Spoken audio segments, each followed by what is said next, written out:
Bom dia, meu nome é Tiago Cosmo, eu sou catequista da paróquia de Nossa Senhora, Rainha dos Apóstolos. E hoje eu irei falar sobre a questão do sacerdócio feminino. Atualmente, a Igreja Católica está passando por um grande evento, um evento histórico chamado de o Grande Sínodo dos Bispos.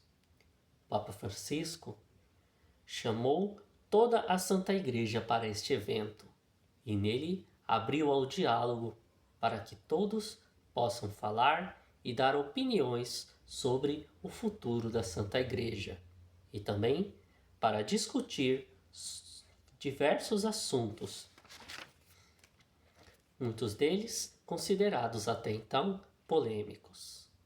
E entre esses assuntos levantados, um deles veio novamente à tona: a possibilidade de se realizar a ordenação de mulheres. Esta não é a primeira vez que a questão é levantada. No entanto, o Papa se pronunciou oficialmente e negou mais uma vez a ordenação de mulheres. Diante dessa declaração do Papa, alguns jornais não católicos, que não entendem da doutrina, realizou, então, alguns ataques contra o Papa. Alguns deles disseram que a posição da Igreja e do Papa era machista e disseram que essa recusa de ordenação é um tipo de inferiorização da mulher, pois não a coloca em nenhum papel de destaque. Já outros foram ainda piores. Eles falaram que a tradição da Igreja era apenas um conjunto de regras ultrapassadas. Chamaram o Papa de covarde e de teimoso e disseram que a Igreja precisa mudar, porque os novos tempos são outros e se a Igreja não fizer isso, ela vai desaparecer.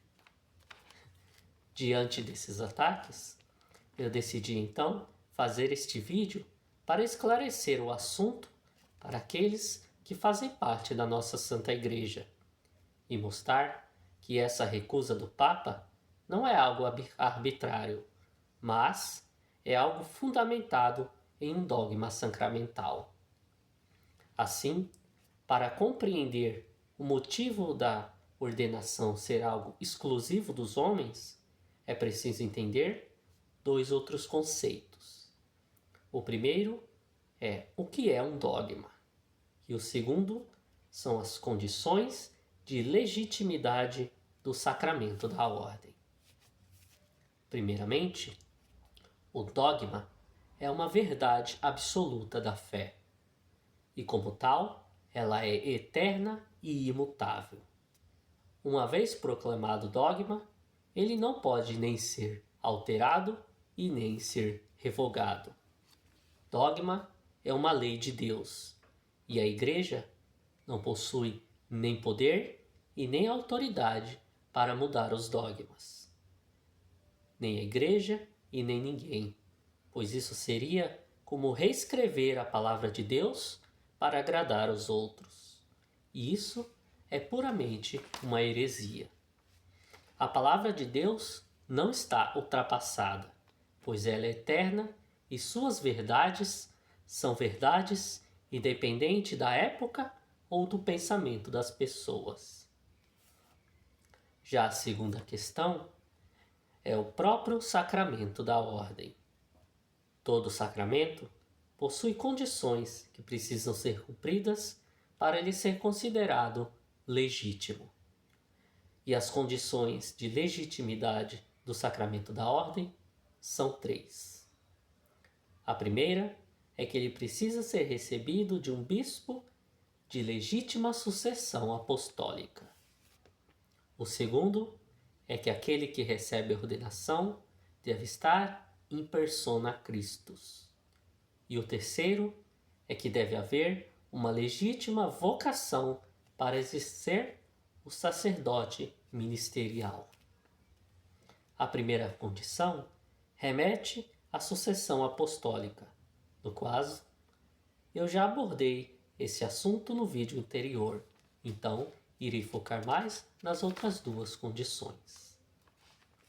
A comunhão in persona Christi é uma condição em que Cristo se torna presente na figura do Padre. Ou seja, é a presença verdadeira de Cristo agindo através da pessoa do Padre. Nela, nós vemos fisicamente o Padre, mas quem está ali não é o Padre, mas sim é Cristo, utilizando do corpo do Padre como um mediador para estar junto conosco. Para ocorrer esta comunhão, a pessoa do Padre precisa estar em perfeita sintonia com Cristo, tanto na sua natureza divina, como também na sua natureza humana. O Espírito Santo garante a comunhão com a natureza divina de Cristo. Porém, o Padre também precisa estar em comunhão com a natureza humana de Cristo. Jesus Cristo, em sua natureza humana, era um homem. Ele nasceu e viveu como um homem. Sendo assim, para entrar em comunhão com essa natureza humana de Jesus, o sacerdote também precisa ser um homem. Esta é a segunda condição. Já a terceira condição diz respeito à vocação. A vocação do sacerdote é se oferecer em sacrifício. Imitando Jesus, o sacerdote deve se oferecer em sacrifício para Deus, tanto em seu trabalho, ao rejeitar totalmente uma vida humana, como também durante a Santa Missa, pois quando ele está em persona Christi, oferece-se em sacrifício para realizar a consagração do pão e do vinho. Sendo assim, a verdadeira natureza da vocação do sacerdote é a morte, é doar a sua vida, assim como Cristo fez. Inclusive, a batina, a roupa usada pelos padres, é preta porque simboliza uma mortária. O padre a veste porque ele se torna morto para este mundo, vivo apenas para Deus. Já as mulheres, elas possuem como sua principal vocação a vida. Elas são aquelas que, pela maternidade, dão a vida, criam a vida. São as progenitoras das famílias e aquelas que devem trazer consigo o amor e a alegria, e não o sofrimento e a morte. Sendo assim, a natureza da mulher é contrária à vocação de morte dos sacerdotes. A Igreja não é machista no caso, ao negar o sacramento da ordem às mulheres, mas o nega porque elas possuem um papel diferente no projeto de salvação. Existem muitas outras vocações, e várias dessas vocações são feitas para as mulheres. As mulheres podem conseguir grandes vocações dentro da Igreja, e essas vocações são tão importantes quanto a vocação sacramental do sacramento da ordem. Por isso é que o Papa nega a ordenação de mulheres, não por um movimento machista ou algo ultrapassado, mas sim porque o sacramento da ordem não pode ser dado a elas de forma legítima. Muito obrigado a todos, que Deus vos conceda os dons da sabedoria e do entendimento, e que Ele sempre vos abençoe.